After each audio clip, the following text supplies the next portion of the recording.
అంటే there is a complaint regarding PM's program on that day. PM programme అంతా home minister పరిధిలో వస్తాయి, SPG పరిధిలో ఉంటుంది. ఆ ఇష్యూ ఆల్రెడీ హోమ్ మినిస్ట్రీ తర్వాత ఎస్పీజీ పరిధిలో వెళ్ళిపోయింది. సో నేను దీనిపైన ఏం కమెంట్ చేయలేను. But that is already under the consideration of home ministry. అది no, I cannot tell all those things because నాకు ఇవన్నీ ఇన్ఫర్మేషన్ రావు. కానీ ఈ ఇష్యూ సీఈఓకి సంబంధం కాదు. ఈ issue basically it is a issue of security and other things. కాబట్టి concern authority will take action. కూడా కొన్ని ఫర్ ఎగ్జాంపుల్ 2 days బ్యాక్ ఒక విఆర్ఓ సంబంధించి కంప్లైంట్ శ్రీకాకుళంలో వచ్చింది. ఆయన వెంటనే సస్పెండ్ చేయడం జరిగింది. ఈరోజు నెల్లూరులో ఒకటి వచ్చింది, అక్కడ కూడా యాక్షన్ తీసుకుంటున్నారు. So where ever we get complaint, now what happens that now there is election work, ఇంకేం పని లేదు.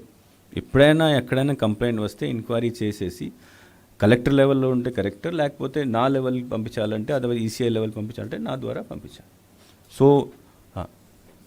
సో బేసికలీ అదే we both complaints are coming against both regular employees, contract employees as well as volunteers మీద కూడా వస్తుంది.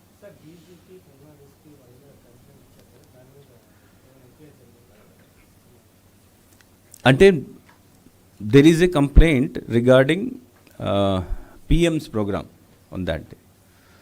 PM programme అంతా home minister పరిధిలో వస్తాయి, ఎస్పీజీ పరిధిలో ఉంటుంది. ఆ ఇష్యూ ఆల్రెడీ హోమ్ మినిస్ట్రీ తర్వాత ఎస్పీజీ పరిధిలో వెళ్ళిపోయింది. సో నేను దీనిపైన ఏం కమెంట్ చేయలేను. But that is already under the consideration of home ministry. అది no, I cannot tell all those things because నాకు ఇవన్నీ ఇన్ఫర్మేషన్ రావు. కానీ ఈ ఇష్యూ సీఈఓకి సంబంధం కాదు.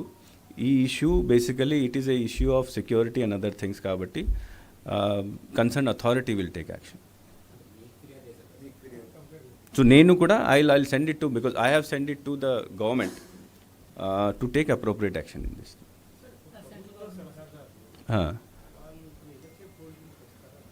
అందరూ వస్తారు.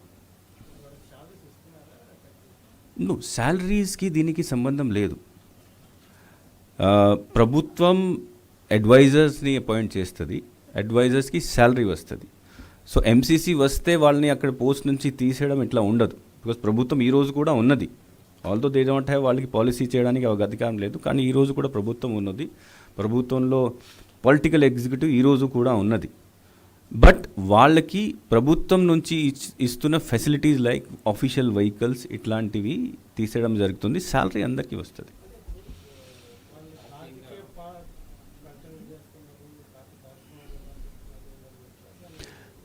నో, పొలిటికల్ ఎగ్జిక్యూటివ్లో మంత్రులు ఉంటారు, ఎమ్మెల్యేలు ఉంటారు, అడ్వైజర్స్ ఉంటారు, వాళ్ళ సంబంధించి పొలిటికల్ పార్టీ వాళ్ళు ఉంటారు. They are the person who are going to contest the election. They are the person who are going to fight the election. మంత్రికి శాలరీ వస్తుంది కాబట్టి ఆయన ఫైట్ చేయకు ఇట్లా ఏమి ఉండదు కదా. సో కాబట్టి there is no restriction on political executive participating in political activity. Only bureaucracy మీద ఉంటుంది.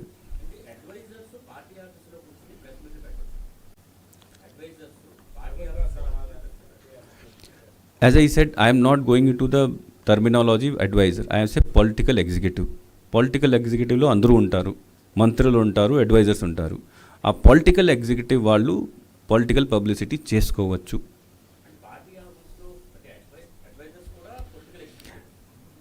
అంటే what do you want to say? Adviser is వాళ్ళకి అందరికీ మంత్రి సమానంగా అధికారాలు ఉంటాయి, మంత్రి పదవి కూడా ఉంటుంది. సో నేను జనరల్ టర్మ్ చెప్తున్నాను, political executive. They are part of political executive. Political publicity is their work and there, వాళ్ళ జాబ్ అదే. సో కాబట్టి చేస్తారు ఎలక్షన్ టైంలో.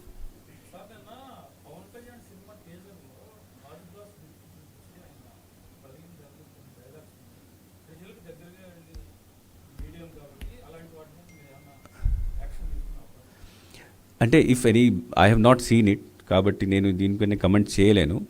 కానీ ఆ గ్లాస్ చూపించుకొని దీని ద్వారా పబ్లిసిటీ చేస్తే పొలిటికల్ అడ్వర్టైజ్మెంట్ కింద వస్తుంది.